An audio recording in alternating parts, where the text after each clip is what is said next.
Speaking personally. For as long as I can recall, 3 interwoven strands have been a part of the fabric of my life: a love of nature, a sense of the mystical, and an appreciation of science.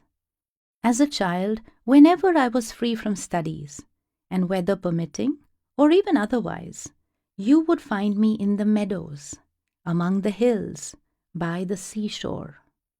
What drew me was as much the peace and magic of nature as an interest in all the other lives going on around me. The sun on early morning dew, the contented clucking of chickens foraging in the farmyard, the swarms of painted, dancing butterflies on the buddleia, the intricate perfection of a spider's web. I can remember singing out loud with the pure joy of it. When my mother gave me a small plot of ground to garden, much to her horror, I planted simple wildflowers, dandelions, daisies, and no doubt other more noxious weeds.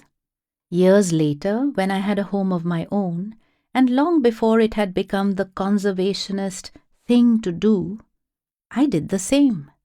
Now we have an abundant wildlife garden, pond, and wildflower meadow.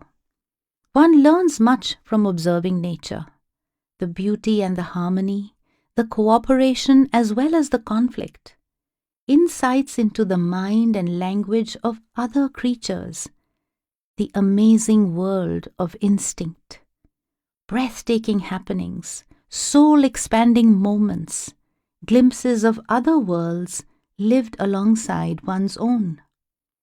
As I moved into my teenage years and began to think about the hidden meaning of life, I realized that my love of nature came from a deeper source, and I began a more inward quest.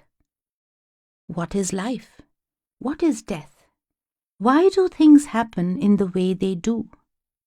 At Cambridge University, studying biological sciences, for the first time in my life, I met like-minded people and began to read more deeply. It was both a relief and an inspiration to realize that my experience of life had been shared by many more before me.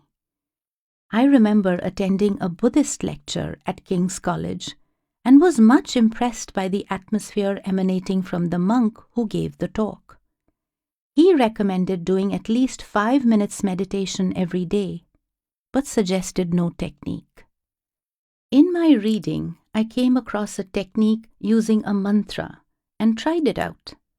The results were remarkable, but I knew I needed more guidance, and so more thinking, more searching, until, not long after, I came to know about a certain spiritual master, Maharaj Charan Singh, in India. I felt pulled and called beyond all measure. It was not just the spiritual dimension of his teaching.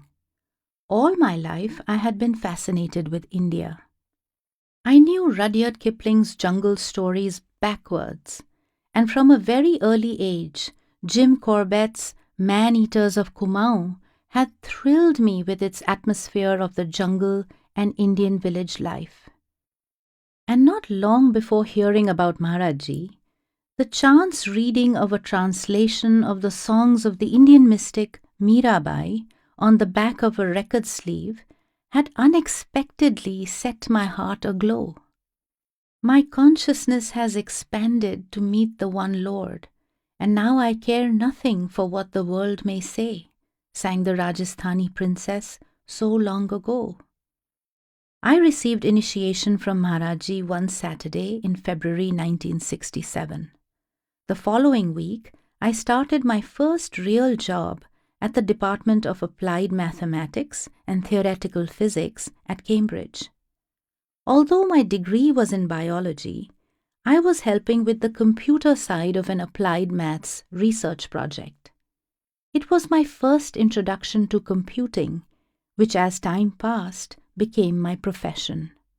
There was experimental work as well as the first use of computers in the classroom. They were pioneering times.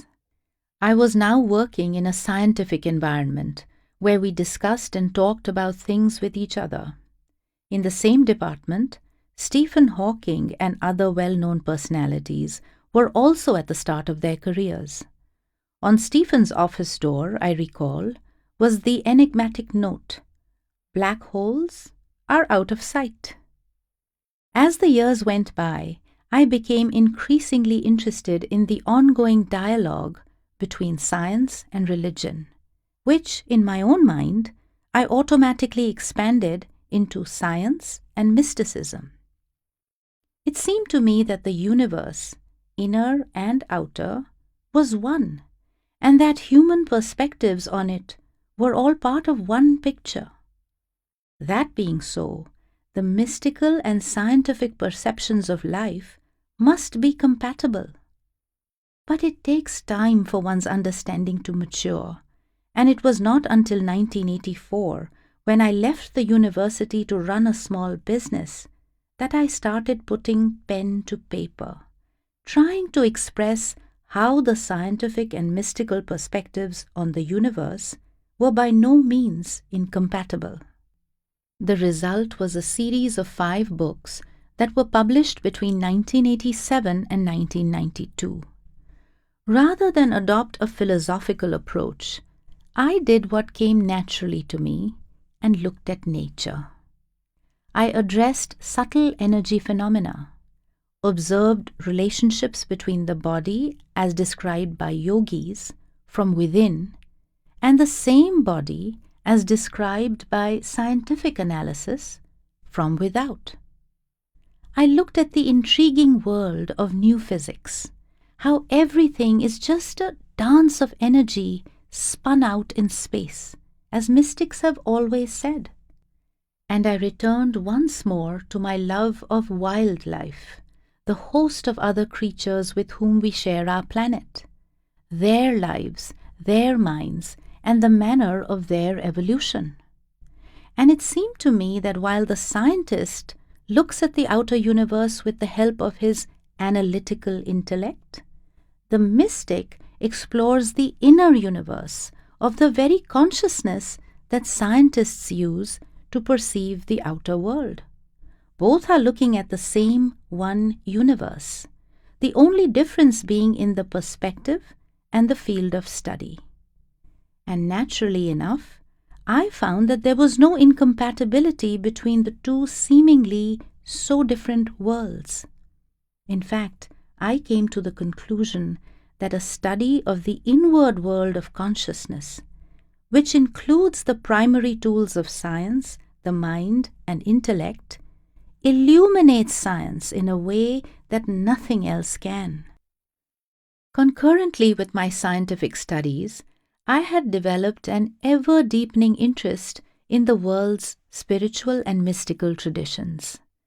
This study became more focused when, in 1989, Maharaji asked me to research the origins of Christianity and to write a book on the original teachings of Jesus. At the same time, I was asked to take on board the organization and rewriting of an extensive glossary of Indian mystical terms. I set to work with considerable enthusiasm, but then in June 1990, in an event that to me was entirely unexpected, Maharaji left this world. The sense of loss was almost unbearable.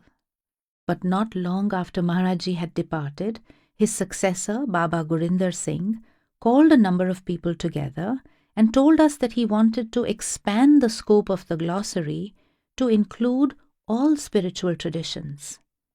I then realized that with his usual undemonstrative foresight, Maharaji had set me up with a lifetime's work before he left. For some years, I worked on the 2 projects side by side, Christian research and wider research for what became the multi-volume A Treasury of Mystic Terms. The fruits of the first project, The Gospel of Jesus, were published in 1995, and the first 6 volumes, comprising Part 1 of the Treasury, in 2003.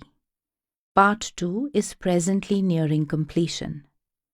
Back at the end of the 1980s, after completing the 5 books on science and mysticism, there had remained in my mind one further book, a more specifically mystical book which laid out the mystic path as I understood it, and which summarized in simple language the relationship between the scientific and mystical traditions.